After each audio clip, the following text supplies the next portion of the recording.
into the impact of increased commodity prices on the citizenry.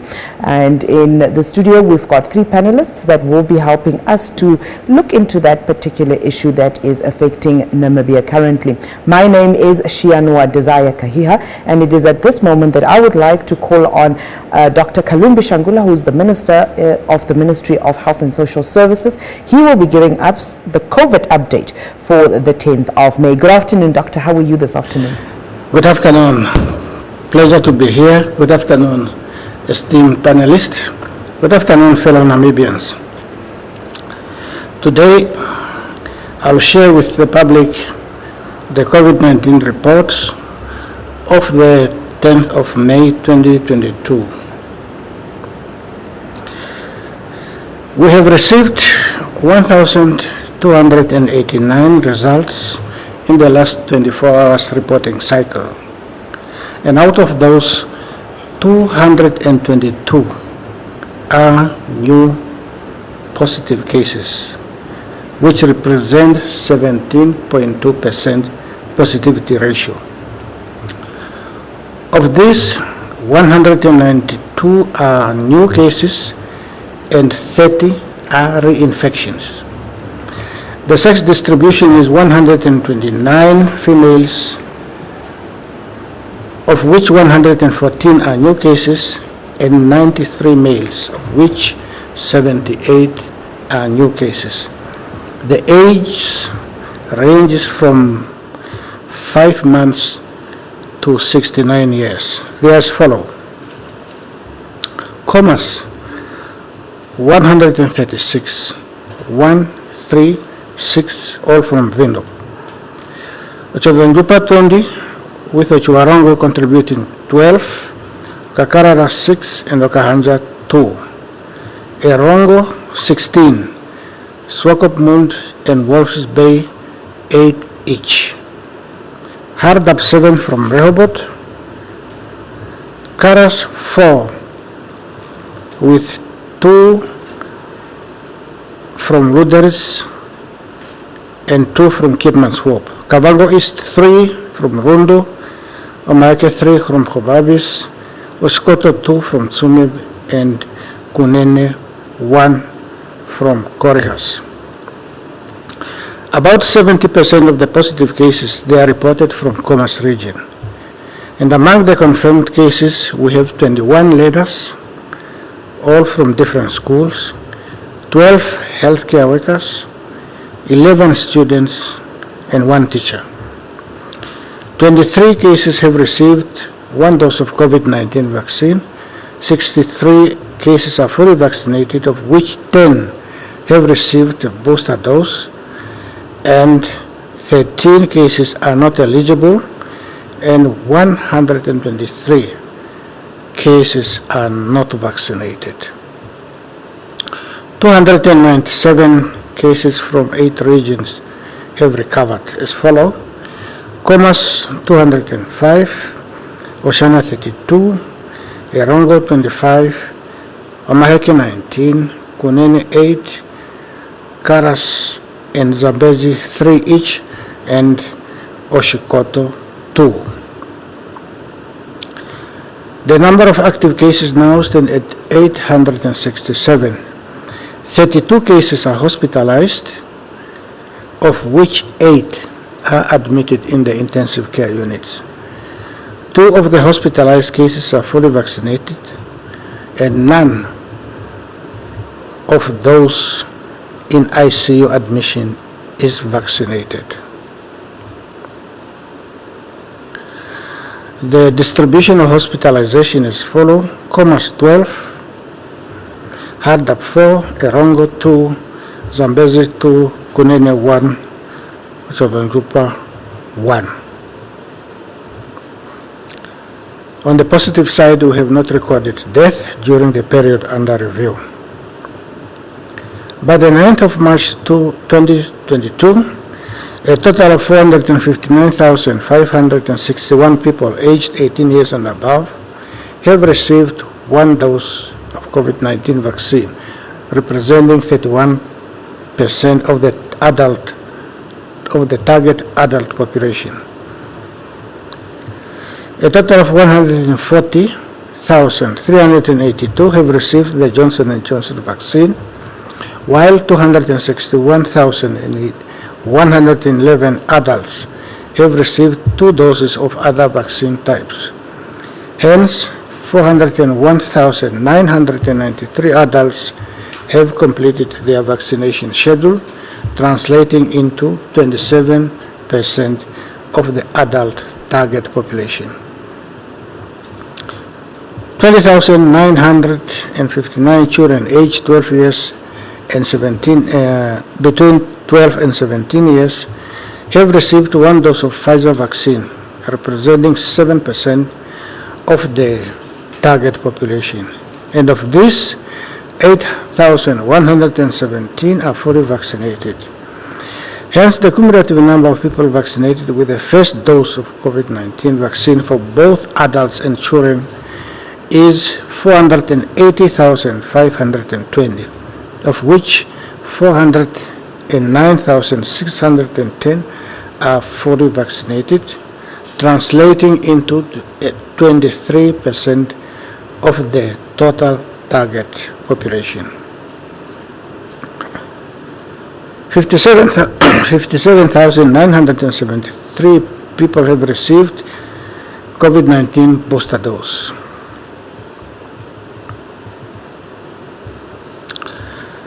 In terms of national summary for the 10th, the cumulative number of infections thus far since the beginning of the pandemic stand at 159,503. The number of those recovered is 156,900, which represent a 97% positivity ratio. Number of COVID-19 deaths stands at 3,692, and COVID-related deaths stand at 336, giving us a total number of deaths due to COVID-19 of 4,028. We have tested 1,015,142 samples since the beginning of the pandemic. Currently, we have 313 individuals in the quarantine facility. We record a sharp increase in the number of new cases, including reinfection, which stand at 63.5% positivity ratio. Now, previously reported was 6.4%, and today the positivity ratio is 17.2%. Now, the cases which we have announced today, they are scattered all over Commerce regions. There are no clusters observed. It seems that we have a widespread community transmission. Today we have recorded the highest ever number of new infection since the end of the 4th wave.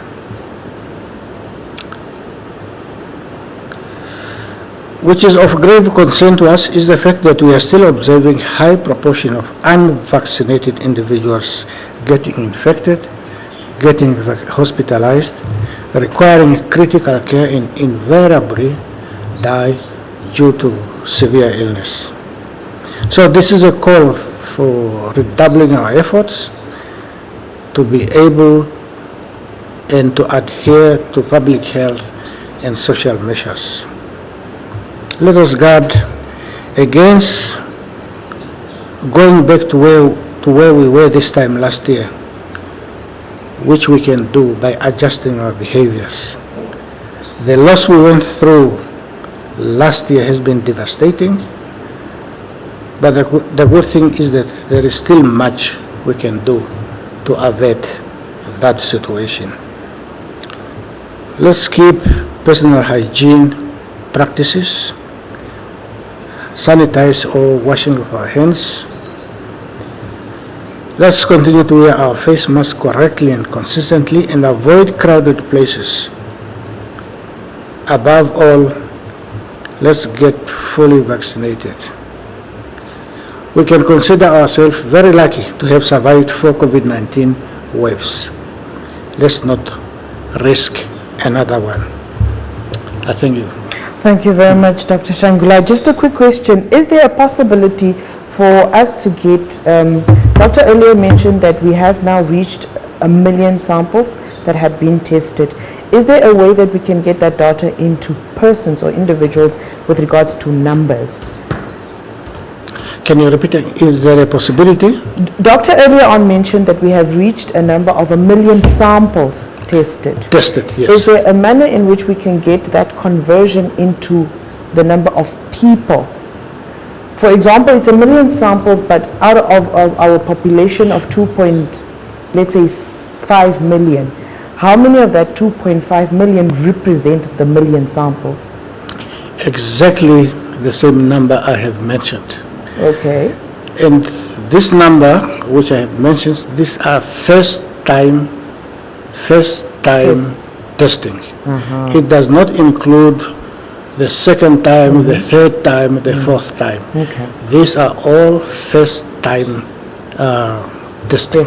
Okay. Yeah. No, thank you very much. As I always say, we need to clarify, teach each other, learn from each other. So in that way, we have gotten that clarity. Thank you very much, Doctor. That's why we are there, Yes. to assist. Thank you very much for Thank always you. availing yourself. Thank you very much. And it's as Doctor was saying earlier on that last year this time we were not in a good place as a nation at all. We have clearly shown that a unified front against the pandemic can really make a huge difference. So with the spiking of positive cases, we are forewarned and reminded of where we were last year. So let us go back to what it is that we need to do, what it is that we did to curb the pandemic, to bring us to the success that we have been celebrating for the past few months. Social distancing, very important. Always wash your hands with running water and soap where you get the chance to do so. If not, continuously sanitize, and also your surfaces, your doorknobs. And it is that winter flu season, and there is a flu going around at the moment. So please do take care of yourself and your loved ones. Getting back to this afternoon's topic, we are looking at the impact of increased commodity prices on the citizenry. And in studio, I have 3 panelists that will be looking or assisting us to look into this topic. On my immediate left, I have Ms. Kailiki Sahlala. I hope I pronounced that correctly, close. She is the Deputy Labour Commissioner in the Office of the Labour Commissioner. Good afternoon, ma'am. How are you? And thank you for joining us. How are you? And thanks for inviting me for this very important forum. Thank you. And then we have Mr. Severance Pay, and he is the Deputy Secretary General from the National Union of Namibian Workers, NUNW. Good afternoon, sir. Thank you for being with us. Good afternoon. Thank you for inviting me to join the discussion. Yeah. And on my far left, I have Ms. Rusa Nandaro, and she is a group economist with the First National Bank of Namibia, FNB. Good afternoon, ma'am. Good afternoon, and good afternoon to the viewers as well.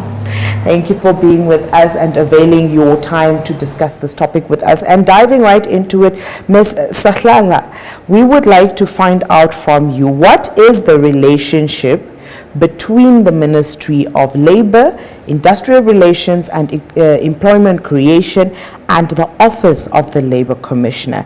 What is the role of the Labour Commissioner as well? Okay, first of all, thanks very much for the question. And I would like to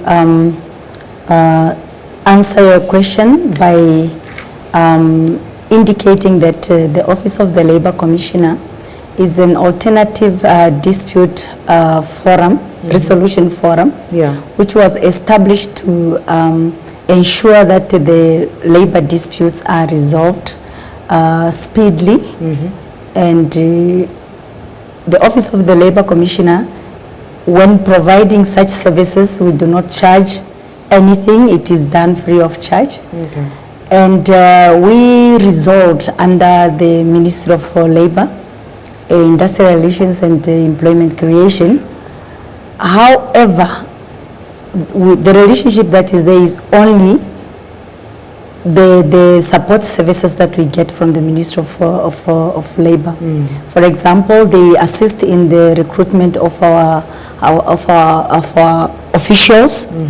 It deals with the payment of our salaries, and it deals with other logistics as well. Okay. However, we are very much independent in the decisions that we are making as an Office of the Labour Commissioner. Okay.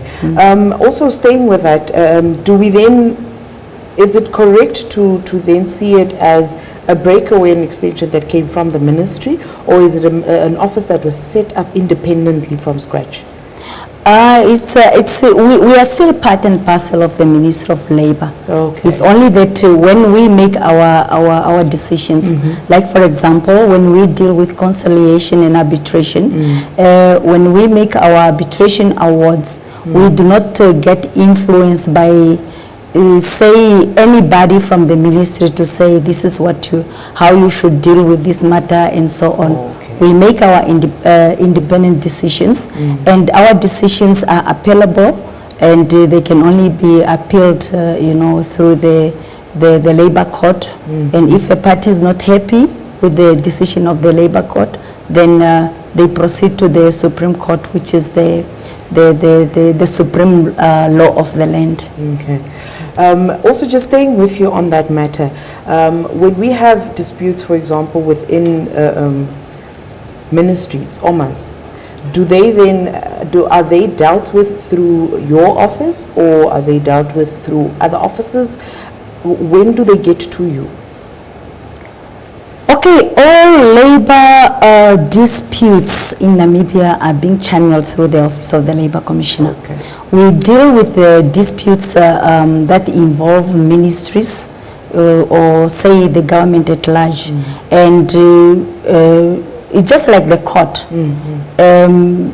They deal with disputes involving the whole government. Okay. So now when we deal with a dispute, for example,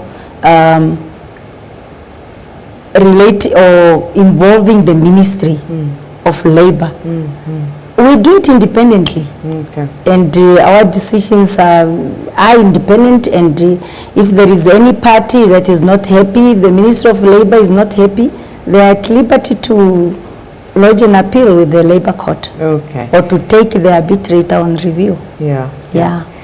Okay. Moving on to Ms. Nabaho, we would like to find out, in your view, are the growth targets which have been set for the current financial year achievable? If not, what are further adjustments that should be done by the Ministry of Finance and possibly the Bank of Namibia to remedy the situation?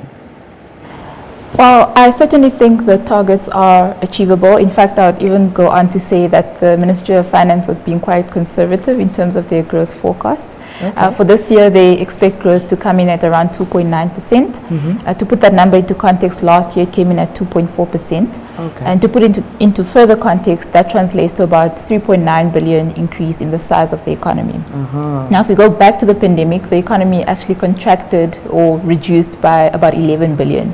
So gaining 3.9 billion, I think, is quite a realistic target that has been set by the ministry. Okay. What I would say is, of course, there are risks to that forecast.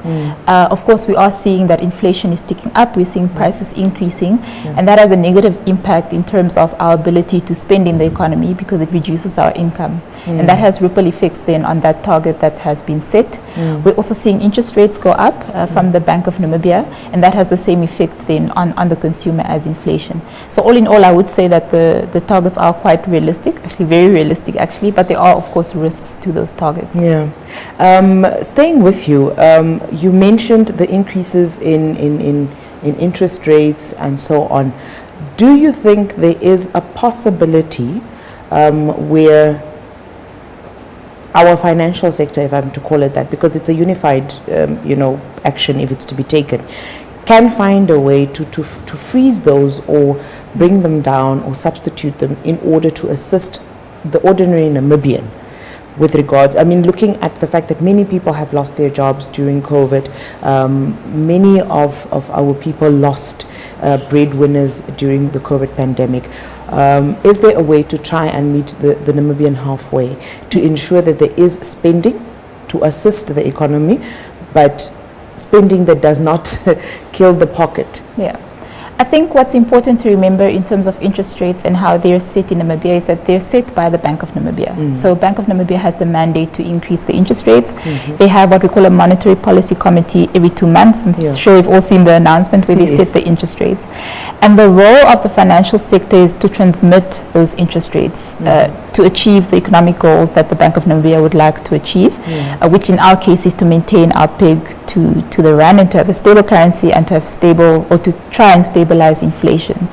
So I think when we talk about interest rates, it's important to remember that the mandate is set by the Bank of Namibia and that the financial sector is simply a transmitter of that mandate that has been set. However, I think what the financial industry has done and what banks have done, especially going into COVID, is that they have found other ways to try and help give their consumers or give consumers some kind of relief. So we've had, for example, payment holidays for a certain period for individuals and businesses who were eligible for that payment holiday. We've also had trying to reduce our fees or trying to make sure that our fees don't increase by much. So I think that is where we can really help the consumer. But in terms of the interest rate, according to the Bank of Namibia Act, we are the transmitters of those interest rates. And so the mandate for interest rates sits more at the regulator level. Yes. Okay. No, thank you. Ms.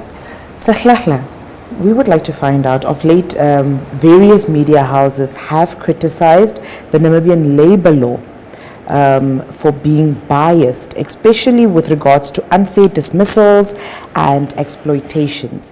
What are your sentiments here too? Okay, everyone is entitled to his or her own views. However, when it comes to matters relating to unfair dismissal, the Labour Act is quite clear on that.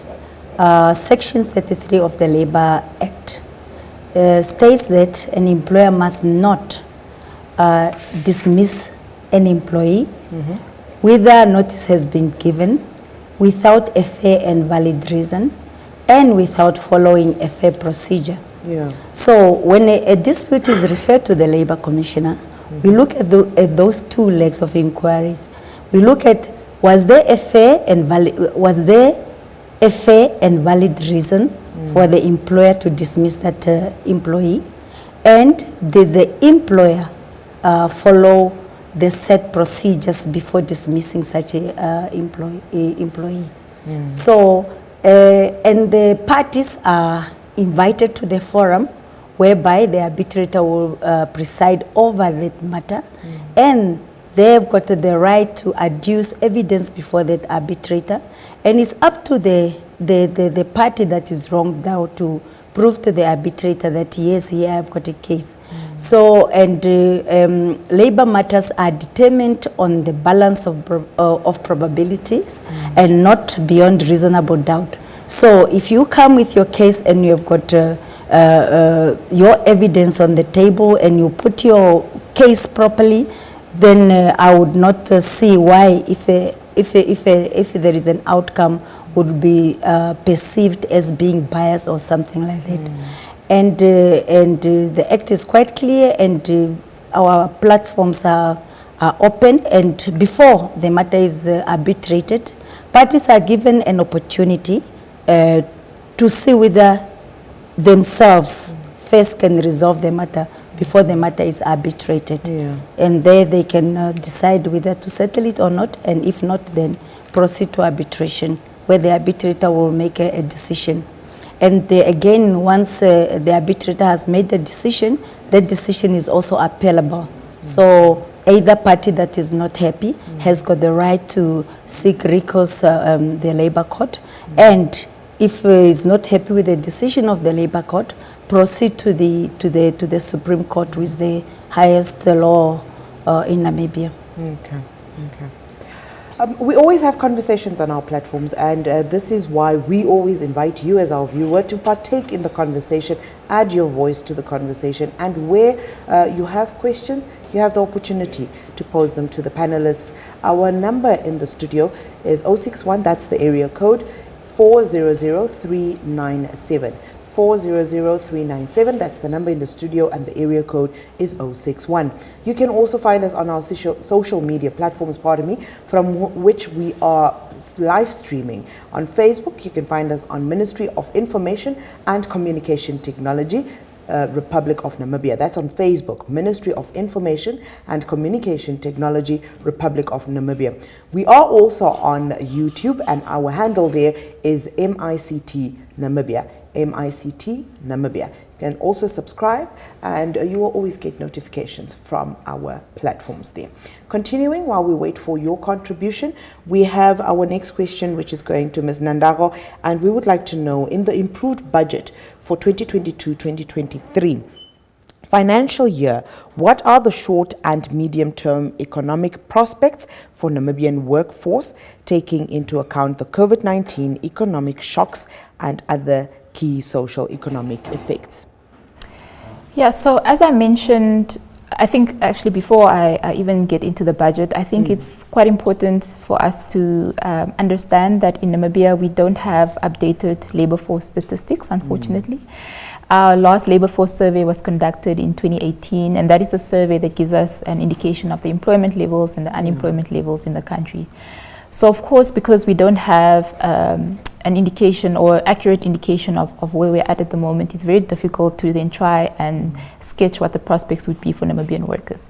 However, if we sort of just look at the numbers and try to come up with a sort of a rough guesstimate of what the prospects look like, what we think is that the prospects are not looking very favorable.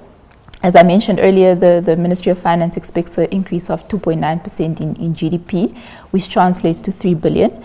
Now, of course, if you think about an economy that's growing by 3 billion, but that lost 11 billion during the pandemic, it's quite easy to see that we have quite a long way to go in terms of catching up our economic growth. Unemployment and economic growth are quite closely linked. When the economy is growing, then you have employment growing. But if you have an economy that's growing very slowly or catching up very slowly, it would be quite obvious that employment will also catch up at a slow pace.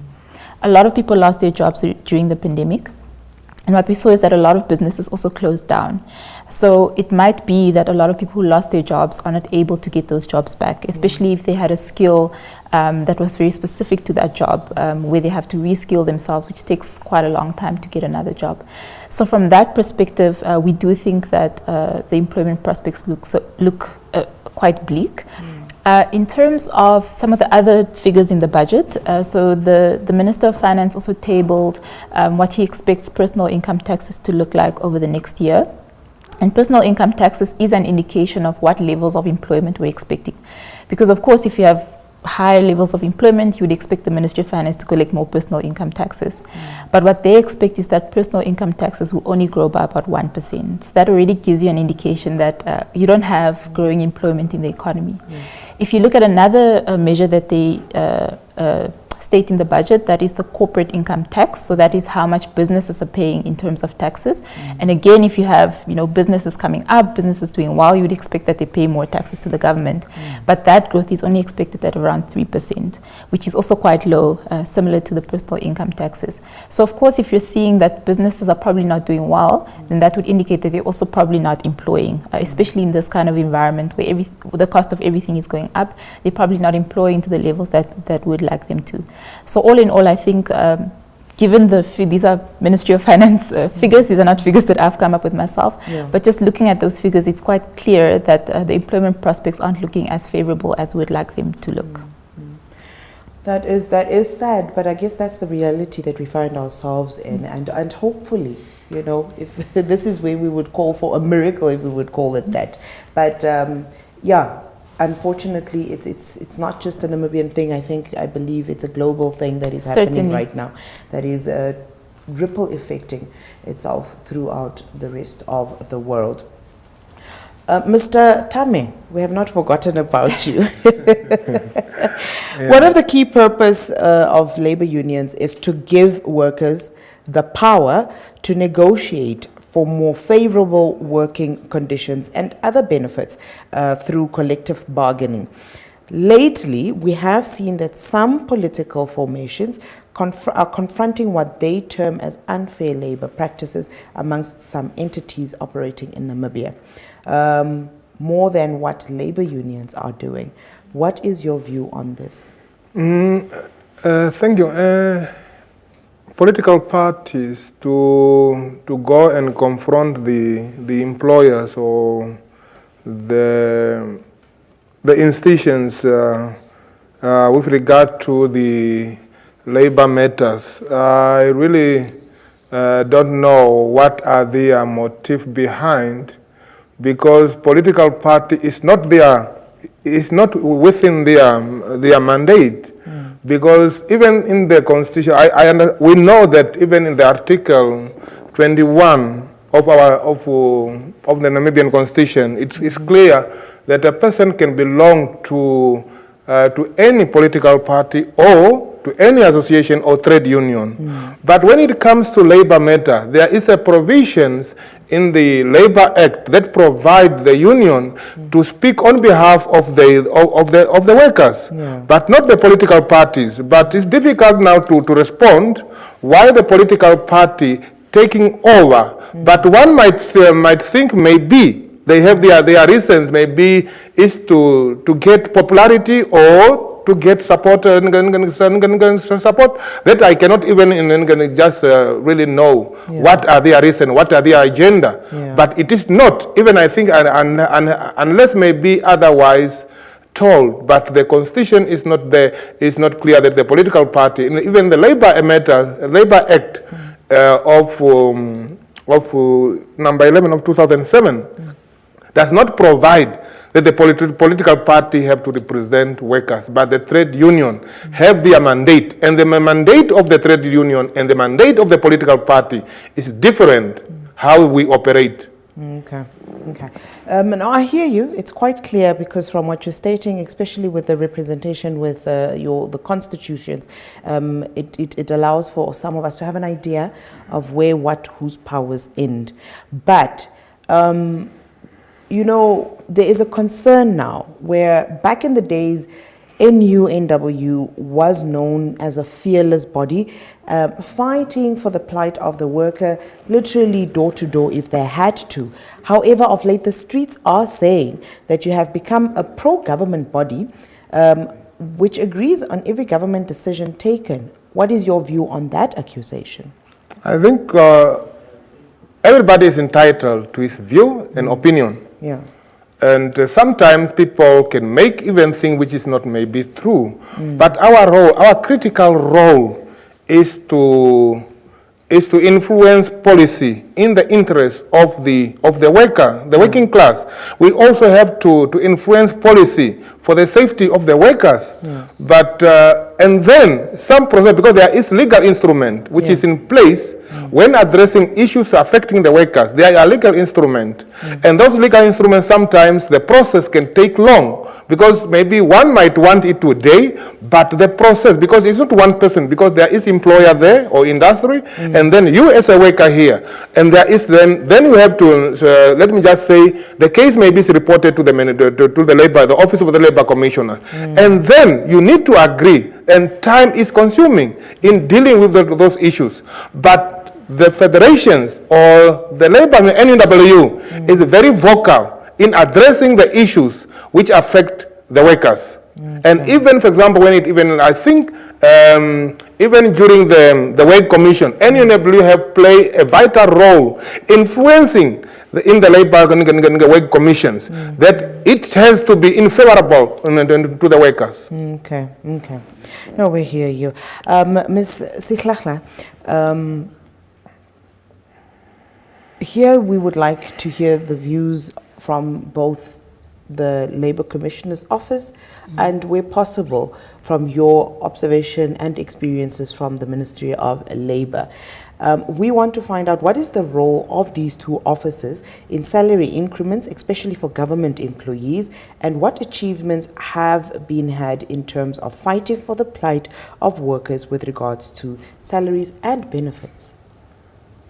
Okay, though the government is the biggest employer in the country, it is just being treated like any other employer when it comes to disputes of disputes of interest. Yeah. Okay, a dispute of interest is one that the employees would try now to negotiate better working conditions or to deal with other issues of mutual interest. Now, when they try on their own, at the company level or at the institution level, they are unable to do so and reach a stalemate, then they will refer the dispute to the Labour Commissioner. Yeah. Once a dispute is referred to the Labour Commissioner would then designate a conciliator to conciliate in that matter. So the role of the Office of the Labour Commission is basically to conciliate, to assist the parties to see whether the parties can reach their own mutual agreement. If then at the Labour Commissioner, parties do not reach an agreement, we issue them with a certificate of unresolved dispute, and either party can now decide whether to go on strike, that is on the part of the employees, or to go on lock down the employees, that is now on the part of the employer. So, however, the conciliator will remain ceased with the matter until the matter is resolved. So basically, the involvement of the Labour Commissioner is to conciliate the matter, and to see to it that the matter has reached its or it is resolved. Yeah. Okay. That's but good then to the know. Labour Commissioner does not impose Yeah. a decision on disputes of interest. Okay. No, that's well explained. Mr. Tame, the NUNW has recently had engagements with government with regards to salary increments for government employees who have not received salary increments for about 7 years now, if memory serves me right. What were the outcomes of these engagements?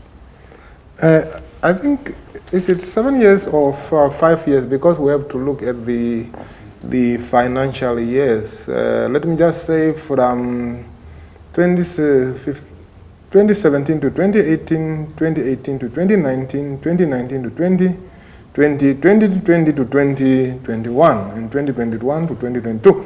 Yeah, but yes, the process is still ongoing. Okay. They did not really at this stage, we can't say that the two parties have come to a deadlock because the process is still ongoing. And although the matter of salary increment has been registered with the Office of the Labour Commissioners, but it's still, because there is legal processes which has to be followed. And as we are speaking now, the bargaining unit, union, which is NANTU and NAPU, they are in the region now to meet their members, to give them an update, and also to seek a fresh mandate. What could be happen, for example, happen if the employers is not going even to meet whatever may be if we will not agree. They are on the ground now. They have now in the regions to meet the employers. As we are speaking now, I think they are busy now updating and even getting a mandate from the members. The process is still ongoing, although it is taking time. But one might think maybe they might reach somehow. They might meet halfway. Just what I think, but. The process is still ongoing, although it has been registered with the Office of the Labour Commissioners. Okay. But the people are on the ground. Yeah. You mentioned now that the people are on the ground, they're having consultations with their members for a fresh mandate. So clearly it gives indication that there was a previous mandate. What was that previous mandate? What was being requested? What was the employer willing to give based on that mandate that was given? That now, as you're saying, they have not reached a stalemate yet, but it has prompted the federations to have to go back to their members, meaning the agreements were not reached per se.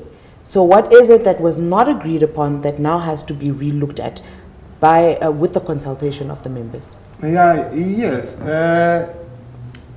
As I indicated that the matter has been registered with the Office of the Labour Commissioner. That shows that the two parties could not agree with them. If they could have agreed somewhere there, or they have agreed mutually there, they could not reach the Office of the Labour Commissioner. But since they have registered with the Labour Commissioners to look at other legal instruments, the processes, so they have also, because whatever maybe they have to go to the members. And when they go to the member, they inform the members.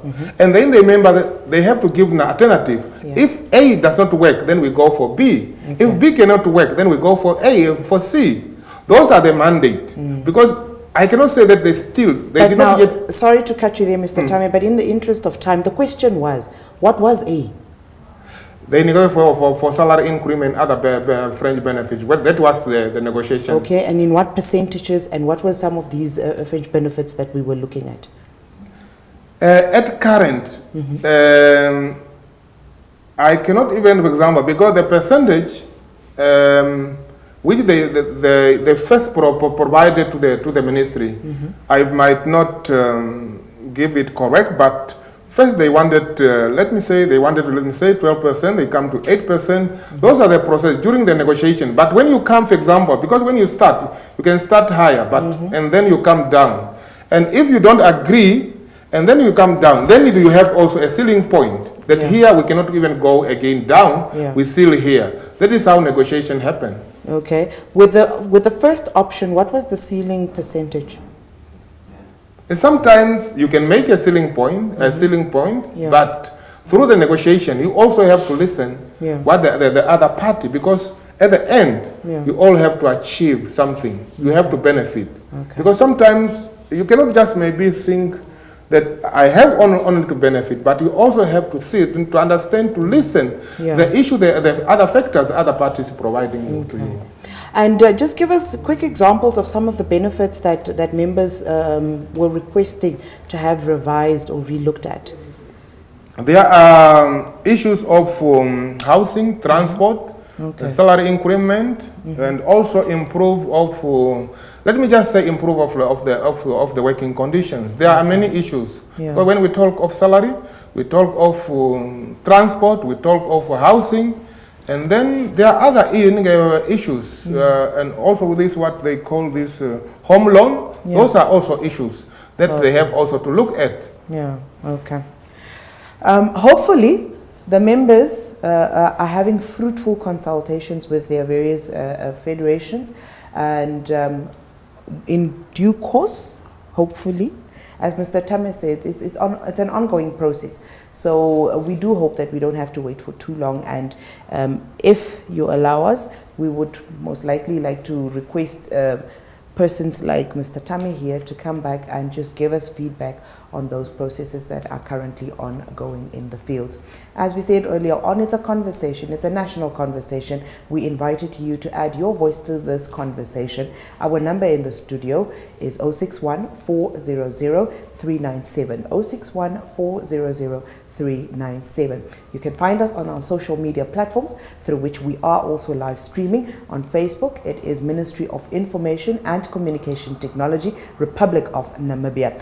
On YouTube, our handle there is MICT Namibia. I want just to... Yes, Mr. Tame, you can add. And on that now, since now that they have gone now to the regions, to the workplaces to meet their members. But our negotiation team, they have given the government to respond in 2 weeks. If they will not respond in 2 weeks, then there will be an action, and the public and the member will be informed accordingly. But we have given the government 2 weeks to respond. When was the 2 week? When was the commencement of the 2 week period? The commencement of the 2 weeks started. I think I cannot be quite correct the date, but it started now this week, and maybe after next week the government should have to respond. Okay. Ms. Sihlahla, while we wait for our callers to call in, we would like to find out. Sihlahla, sorry. No, it's okay. I need to correct it. I don't want her to throttle me. Yeah. How often do you or your office get labor cases reported, and how long does it roughly take? What is the average time period of these cases or of a case to be resolved? And this, we are looking at matters like unfair dismissals or unfavorable working conditions or exploitation cases, matters of that nature. Okay, the Labour Commissioner receives referrals on a daily basis. Okay. And in about a week, we receive close to 100 cases. And then 99, or say, to be fair, 95% of those cases relates to unfair dismissals. So how long they take to be resolved, it will all depend. Sometimes the first hearing, the case can be resolved. Yeah. Depending on on whether the parties are willing to resolve the matter on their own. Yeah. And because we have got two processes. We have got a process of conciliation. One process of conciliation is that deals with a dispute of interest, like the dispute that Mr. Tammy referred to. And the other one is arbitration. But then, before you go to arbitration, you have to attempt to conciliate first. Yeah. So at the conciliation phase, parties may say it's okay. Give me this, I will take this, and then the case will be resolved. Yeah. If they don't, then they will proceed to arbitration. At arbitration, you still give them an opportunity to see whether they can revert to conciliation, to try to see whether they can resolve the matter on their own. And in most cases, they do. And if they don't, then you proceed with the whole process of leading evidence, and then for the arbitrator to analyze such evidence and then make a decision. Okay. But then it will really depend on sometimes on the parties, because you also get postponements from time to time. Some postponements, the parties can agree that, okay, let us postpone we cannot attend the arbitration proceedings tomorrow. Let us postpone the matter to next month, or give us the arbitrator should give us time to go and try to resolve the matter on our own. Okay. We have Patrick on the line, and he's calling us from Walfish Bay. Good afternoon, Patrick. How are you? Patrick, hello. Good afternoon, Patrick. Can you hear us? I think we're having a bit of a sound delay. Yes, how are you, madam? Oh, there you are. We are well, Patrick. How are you? Yes. Good afternoon, Patrick. How would you like to add your voice to the conversation this afternoon? Yes, I just want to ask a question. Yes. On regarding the service fee. The service fee, it has to be paid to what kind of person, or in which loss of work is which one? Dismissal or where? Because some part of I was being dismissed. Well, I worked for the company for 12 years. And the company refused to give me my service fee. Okay. So the question is, who is eligible to receive a service fee? Your question is, who is eligible to receive a service fee upon dismissal? Yes. Okay. I will pose that question to Ms. Sihlahla, and hopefully she can assist us. Sorry? I will pose the question to Ms. Sihlahla, and she can assist us with your question. Yes, because I worked for 12 years for the company and I was being dismissed. And I asked for my service fee. Then from there, the company said, they cannot give me for the service fee. Well, I worked for the 12 years. So I want to know in which route I have to go, and the service fee is given to what kind of person. Okay. Thank you very much for your call, Mr. Patrick there from Walfish Bay. Mr. Slahla, can you assist there? What is a service fee and who's eligible to receive it? Okay, the severance pay, I think that is what he is referring to, severance pay, is a person who is dismissed is entitled to severance pay. A person who dies while in employment is entitled to severance pay. A person who retires, who resigns or retire at the age of 65 is entitled to severance pay. However, a person who is dismissed on account of misconduct is not entitled to severance pay. So it will all depend whether your dismissal came as a result of maybe retrenchment or maybe on account of an employee being boarded, medically boarded, that he cannot continue anymore, or that is now on ill health.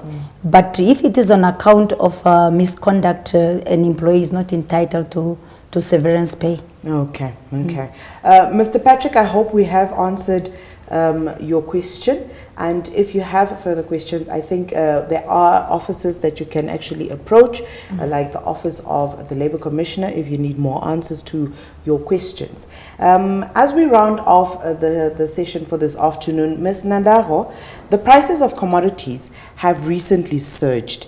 One key factor being the global tensions that we are witnessing amongst the Western world currently, and also the post-COVID effects. What do you think should be done to cushion the already squeezed pockets of the workers? Yeah, I think but you are quite correct that prices have gone up quite significantly. And this is not only in Namibia, it's globally as well. So for example, in the US, they used to have an inflation rate of about 2%, and now they're at an inflation rate of about 8%, which is quite a significant increase. In Namibia, our inflation rate has increased to about 4.5%, whereas last year it was at around just under 3%. And what that means is that if any of us had to go into Pick n Pay right now, and we had to take a trolley of goods, if that cost us $100 last year, now it costs us $104.50. So we've seen this increase in inflation across the country. Now, of course, as you rightly mentioned, this increase in inflation rates is as a result of global issues, so external forces, which makes it very difficult to cushion the consumer because the issue is not internal, it's not domestic. However, what we have seen is that recently from the Ministry of Mines and Energy, I must also mention that a lot of our inflation is driven by petrol price increases because petrol is an input into almost everything that we do. Even getting to the studio, we needed to put petrol into our cars. So it's important to remember the drivers of inflation, and what the Ministry of Mines and Energy has done in consultation with the Minister of Finance is that they've actually reduced some of the levies that are charged on petroleum products for a period of 3 months, just to limit that increase in inflation that's driven by global oil prices. So I think that concept can certainly be extended to other goods and services where possible, and where it makes sense. We must always take a balanced approach. So I think that is one of the ways we can certainly assist the consumer in terms of just abating these inflationary pressures that they are facing at the moment. Okay.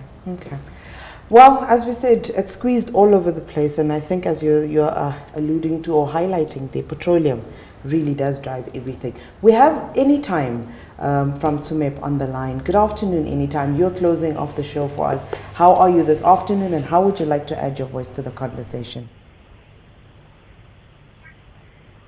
Hello. Hi, Anytime. How are you? I'm good. I happy to hear you sound very faint. Yes, no, I think we're having a delay in the sound this afternoon, but I hope you can hear us. Okay, let me try.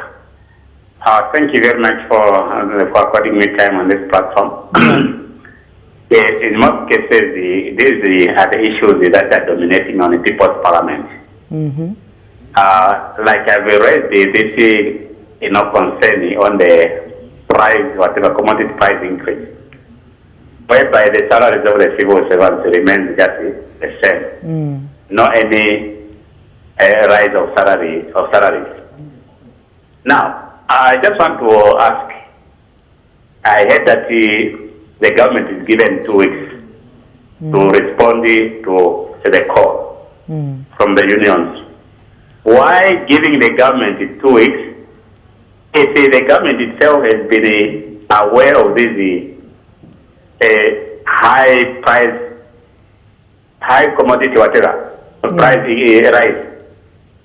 Yet they turn their blind eyes, the government turns the blind eyes and the ears on the livelihoods of the citizens.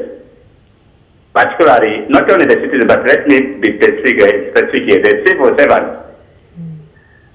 We have been saying the salary increment, the last time the salaries were increased was in 2015. How many years passed? Now, why giving the government 2 weeks to respond? Yet the government has been taking almost 5 years or 6 years without salary increment.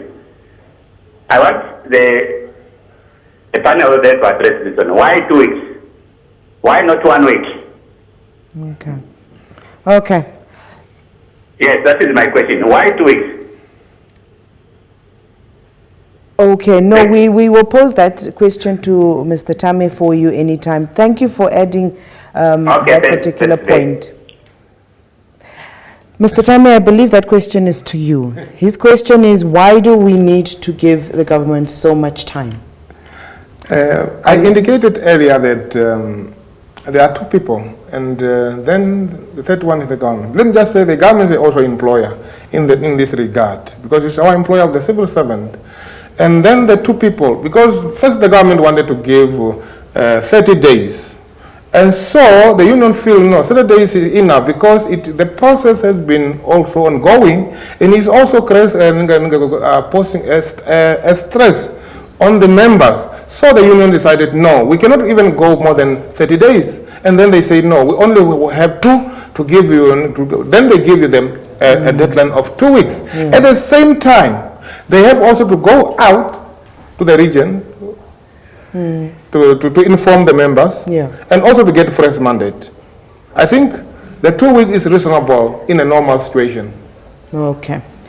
No, as Ms. Sahlahla also alluded to a bit earlier on, these are processes that a particular case or a particular situation goes through, and each one, as much as we would like to have answers to it immediately, they need to have their time through which evaluations, analysis, and maybe even calculations need to be made. Am I correct there? Yes, you are very much correct, because, you know, the two parties, they are busy negotiating, and they are expected to negotiate in good faith. And during the negotiations, there are things that are coming up, and each representative may require to go and consult its constituencies. So as a conciliator, you have to grant them the opportunity to do so, because the purpose of having it is having the conciliation process is to assist them and to ensure that the matters are resolved. They are resolved amicably. And if one party is requesting to maybe go and consult and also to go and adjust on the mandate that they have, so you have to grant them an opportunity. So 2 weeks might sound so long, but if it is done in good faith, then I think it is an appropriate thing to do, because you would also not want you rush and then maybe the outcome might not be a good one. Yes. No, we hear you. We hear you. This is one of those topics that can never come to an end. We can never have enough time for it. So we will always have questions for it, because money is important, increments are important, benefits are important, you know, disputes are important. But tomorrow we do continue with the labor factor of this particular discussion, as we noted that many people had questions to that regard, and that will have, for that we will have the Minister in studio tomorrow, as well as the Executive Director, that will help us to actually divulge through these matters that are pertaining to labor matters. So if you have any questions, please do use our social media platforms to pose your questions, from which we will be guiding our discussion for tomorrow. For this afternoon, I'd like to thank my panelists for coming in and really patiently giving us explanations and educating us as per usual. For myself, Shianwa Desire Kahiha, and the production crew is bye-bye.